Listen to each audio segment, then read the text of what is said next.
तो उन्होंने सियासी पत्ता जो चला है कि वो रियासती इदारों को या रियासती निज़ाम को अपने सामने ढेर कर देंगे अगर वो खैबर पख्तूनख्वा और पंजाब की असम्बलियाँ तहलील कर देंगे, ये इतना आसान नहीं था। और मुझे लगता है कि बहुत सलाह मशवरे के बाद भी ये फ़ैसला नहीं किया था इमरान खान साहब ने, जिसका ऐलान उन्होंने लॉन्ग मार्च के दौरान कर दिया पिंडी के अंदर।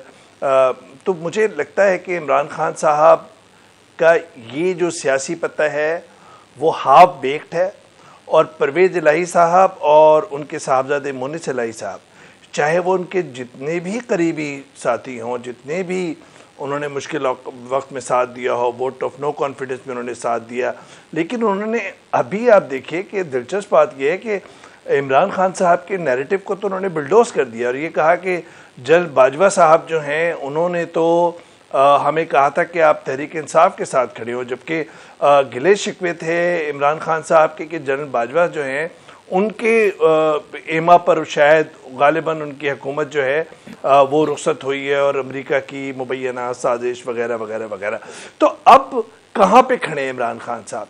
इमरान खान साहब अब क्या लॉन्ग मार्च करेंगे? क्या आप तहलील कर सकते हैं? मुझे लगता है अरफा कि पंजाब के अंदर एक सियासी बहरान तो क्रिएट हो सकता है, लेकिन बहुत आसान नहीं होगा चौधरी परवेज़ इलाही के लिए ये असम्बलियाँ तहलील करना।